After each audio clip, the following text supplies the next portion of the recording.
I want to start by listing the credentials that qualify me to be here. My first career was a total failure. I've dropped out of grad school twice. I've had 2 broken engagements to match.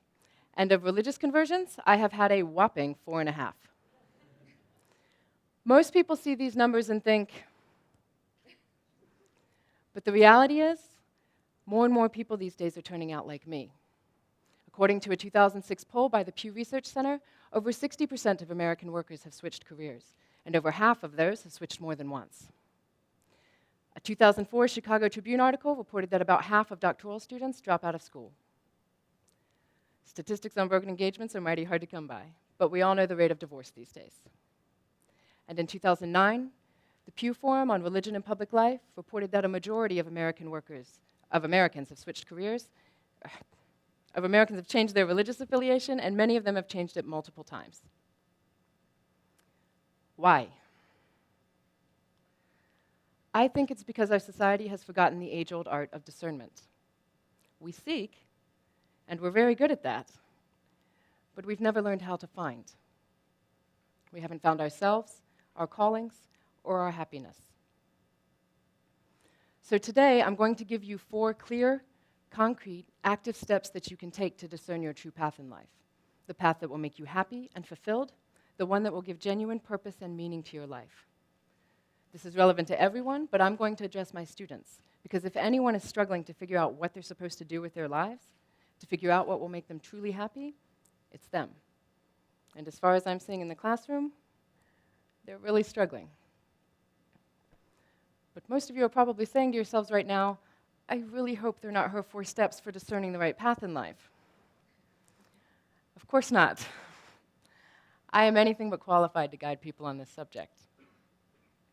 I did, however, spend 6 months searching for people who felt absolutely certain they had discerned the right path in life, and when I found them, I asked them over and over again, how did you know?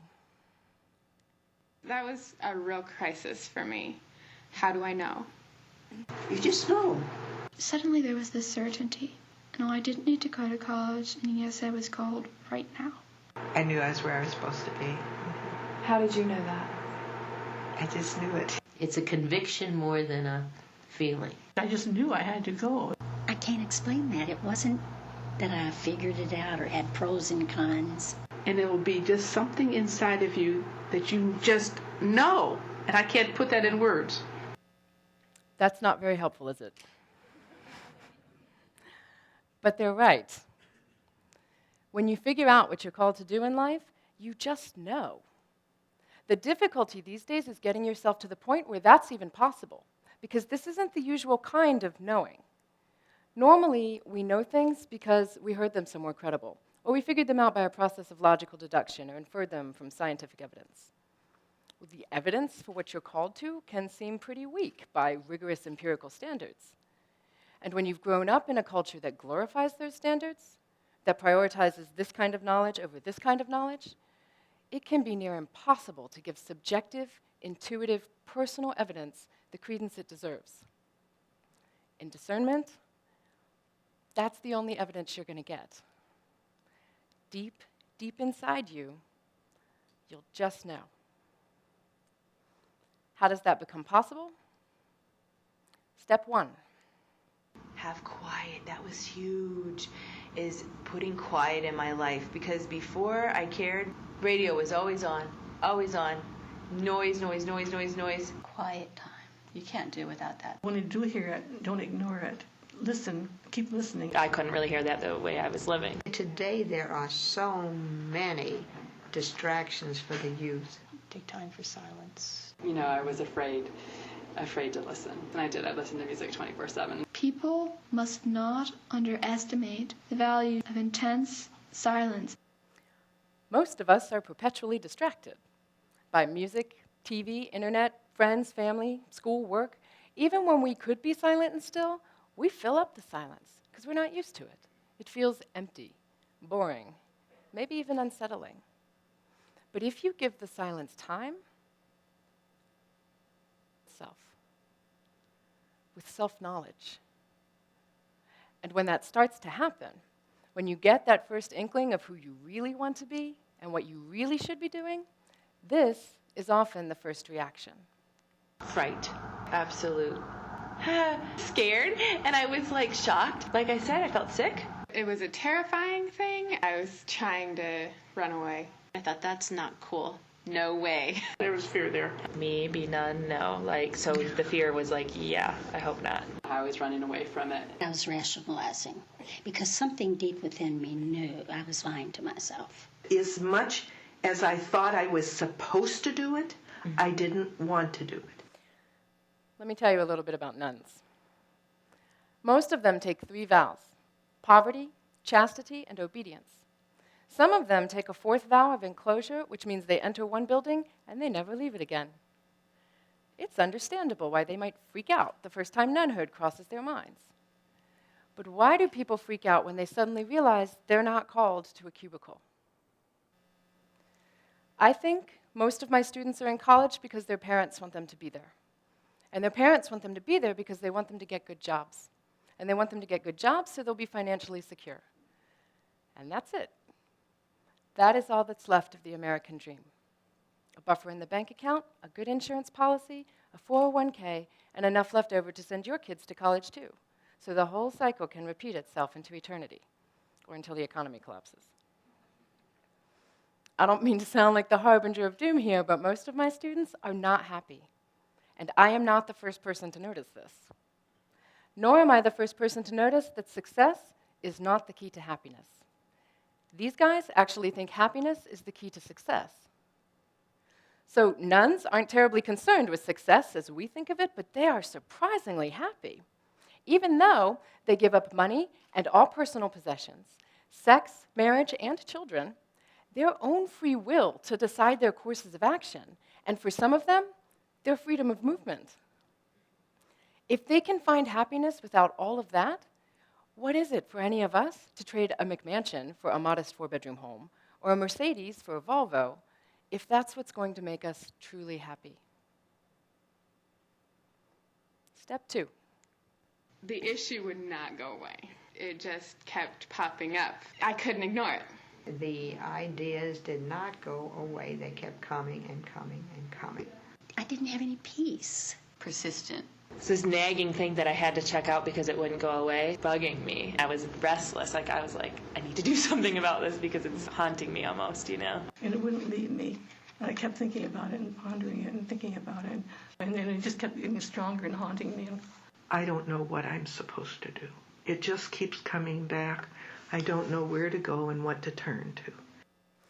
Once you've found silence, and you've heard that first terrifying indication that your purpose in life might be something other than you always thought it was, the way you'll know that really is that it will not leave you alone. It will haunt you. You can try to suppress it, and you can try to run from it, and you might manage for a while, until the midlife crisis hits. You might as well have that crisis now, while you don't have a mortgage, and spare yourself 20 years of repression. Now, if you thought that last step was bad, step 3 is where it gets really scary. There has to be a point at which you say yes, and maybe you're not exactly sure. Go for it. You just don't sit there like a blank. Be active. If you don't know for sure, try it. Make a step forward. For all your life, you're going to be the big question mark. Should I? Did I? Have I? You've got to go and take the leap. Don't think too much. I mean, people get all wrapped up till you can think to dust. And sometimes you just got to go with your heart and take a leap of faith. At some point, when you feel pretty sure you know, there's nothing more you can do but take a step in that direction. And then, Wait. Yeah, that's hard. That's hard. it is hard. But this is where the magic happens.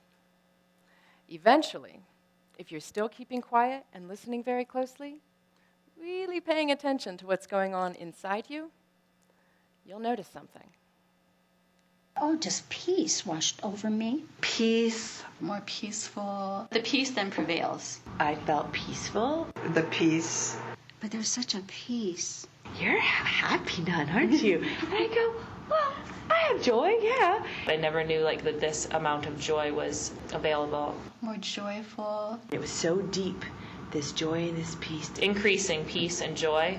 What happens is that I'm certain and there's a peace with it. Finally made it. I live in that clearness now. If you've got that, keep going. If you don't, start over. Now, I need to clarify something here.